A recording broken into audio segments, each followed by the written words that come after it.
नमस्कार, जोहार, आदाब। आप देख रहे हैं करंट खबर। झारखंड के मुखिया हेमंत सोरेन ने कहा, झारखंड सर्वांगीण विकास के रास्ते पर तेजी से आगे बढ़ेगा। देखें इस रिपोर्ट में।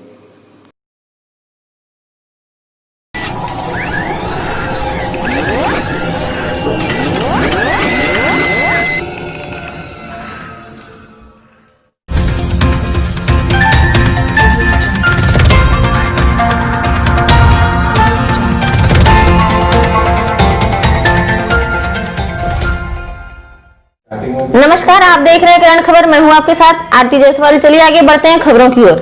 मैं अकेला था कमरे में कि यह हालत है। और रोजगार को लेकर के आज ये राज्य इतना बेबस कि मजदूर पुनः ले जाने की और जाने की तैयारी कर रहे हैं। मैं इस दिशा में बहुत तेजी से आगे काम कर रहा हूं।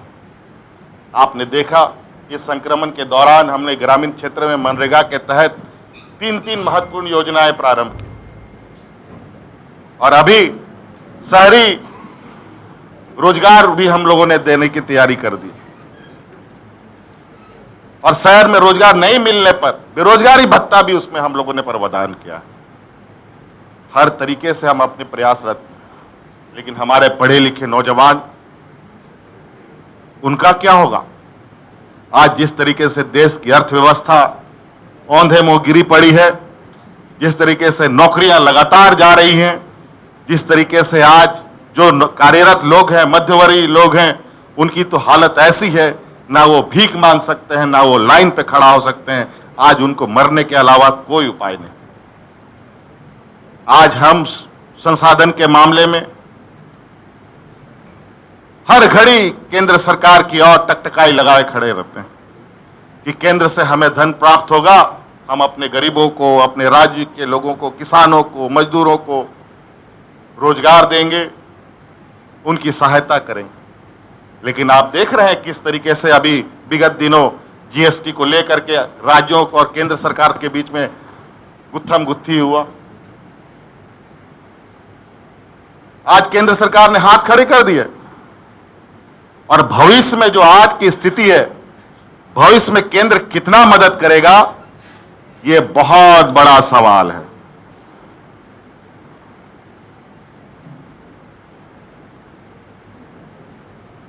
आज इसलिए हम इस राज्य को, इस राज्य के हर नागरिक को अपने पैरों पर खड़ा करने की चेष्टा में है। थोड़ा समय लगेगा। राज्य अलग होने के बाद से विगत वर्षों में इस राज्य किस दिशा की ओर जाएगी, कभी भी कोई ब्लूप्रिंट नहीं बना।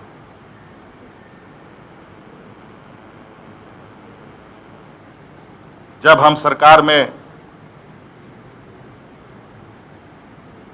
अभी हमें सरकार चलाने का मौका मिला, तो सर्वप्रथम हमने कुछ अपने पदाधिकारियों से बातें की कि राज्य का डायरेक्शन किधर है, हम किधर जा रहे हैं। सब एक दूसरे का चेहरा देख रहे हैं।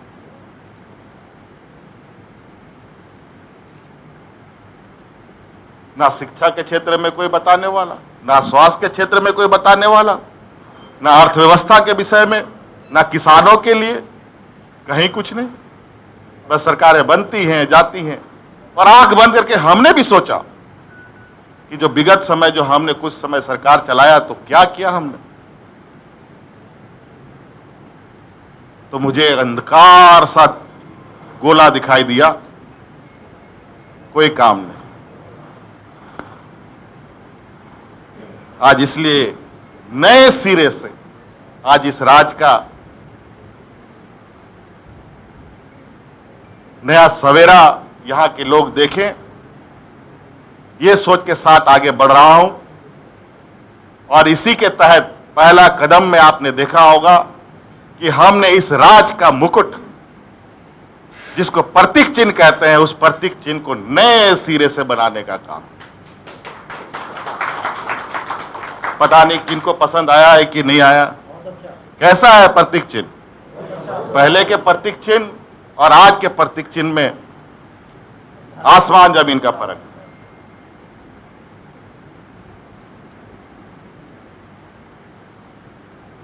फिर हम आगे बढ़ रहे हैं। आज संसाधनों की घोर अभाव है। आज कई लोग अपनी मांगे रख रहे हैं, लेकिन आप चिंता मत कीजिए, मैं अर्थव्यवस्था के क्षेत्र में बहुत तेजी से आगे कदम बढ़ा रहा हूं। केंद्र सरकार के साथ हो सकता है इस विषय में भी बहुत तू में हमारी होगी। आपने देखा कि कोल ऑक्शन को हमने बंद करा। आपने देखा कि हमारा जितना भी यहां पर खनिज संपदा का, आयरन ओर का खदाने थे, उन सभी को राज्य सरकार के अंदर में भेज किया।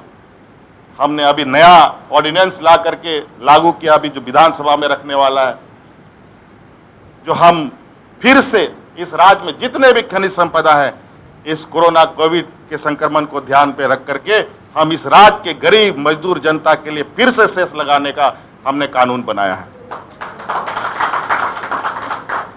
ताकि इस राज्य में पैसा आए और यहां के लोगों को उसका लाभ हम दे पाए।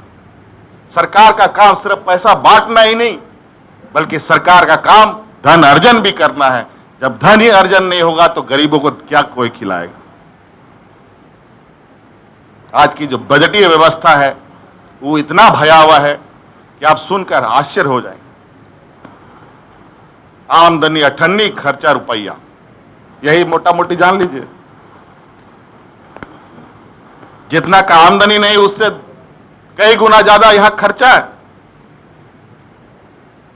अगर सही प्रबंधन नहीं होगा तो सब जिस तरीके से केंद्र सरकार अपनी सरकारी संपत्ति बेचने में लगे हैं, हम भी यही करेंगे। लेकिन ऐसे स्थिति हम नहीं आने दें, ये हमारी प्रयास है। स्वास्थ्य को लेकर के कई चीजें हम लोगों ने अभी काम भी किया है। मैडम को अभी इन्फॉर्म चिट्ठियां भी आई हुई हैं डीसी साहिबा को। हमने तो कहा है कोरोना के संक्रमण में हर एक पंचायत स्तर में एक एक गैस सिलेंडर और ऑक्सीमीटर का व्यवस्था की जाए, ताकि कोई भी आदमी कोरोना के संक्रमण में ऑक्सीजन के अभाव में मृत्यु ना हो।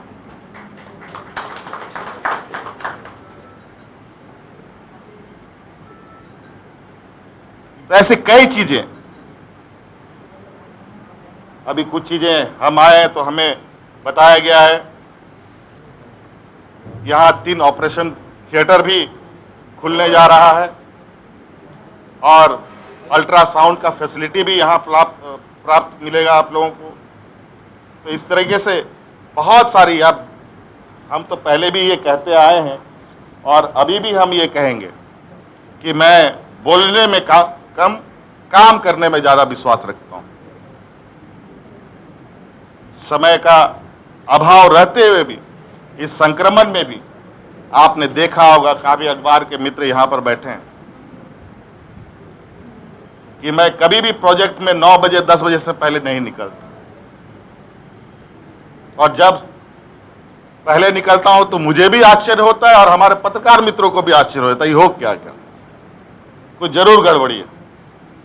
लेकिन ऐसी बात नहीं है। और इसलिए आप सभी मित्रों से, प्रबुद्ध नागरिकगण से, अभिभावकगण से मेरा आग्रह होगा, आप लोग निश्चिंत होकर के थोड़ा हमें वक्त दें। बस आपका आशीर्वाद हमें चाहिए। इस राज्य को किस दिशा में ले जाना है वो हमने तय कर लिया है और हमारे इस राज्य के हर वर्ग, हर उम्र दराज के लोगों के लिए हमारे पास हमने कार्य योजना बना रखी है। समय अवधि के साथ साथ उन सबको धरातल पर उतारा जाएगा। निश्चित रूप से हमारी भी चिंताएं हैं और जितनी बातें आपके मन में हैं, कहीं उससे ज़्यादा हमारे भी मन में है। हाँ, ये बात सही है और हमें अच्छा भी लगता है कि आपके माध्यम से बातें हमारे संज्ञान में आती हैं। बहुत सारी बातें हो सकता है कि मेरे विचार से छूट जाए या हमारे संज्ञान से में से ये भी कहीं बच जाए, तो आप लोगों का याद दिलाने के लिए मैं बहुत बहुत आभार प्रकट करूंगा और मैं बहुत ज़्यादा विस्तृत नहीं करते हुए अपनी बातों को समाप्त करूंगा। आप लोग यहाँ उपस्थित होने के लिए बहुत बहुत धन्यवाद। और यहाँ कुछ महिलाएं अभी आई हैं, शायद इनका भी कुछ कागज पत्तर वगैरह पेपर ऊपर है, आप लोग अपना दरखास्त दे देंगे, कोई दिक्कत नहीं है। यहाँ पर थोड़ा सा आप लोगों से आग्रह है कि सोशल डिस्टेंसिंग का पालन के साथ हमसे थोड़ा सा आप लोग दूरी बनाए रखें, क्योंकि मैं ही हॉस्पिटल चला जाऊंगा तो फिर सारी चीजें ठप हो जाएंगी। इस वजह से मेरी सुरक्षा आपको करनी है और आप लोग मिलकर मुझे सुरक्षित रख सकते हैं। यही कह करके मैं अपनी बात समाप्त करता हूं। बहुत बहुत धन्यवाद, सबको जोहार।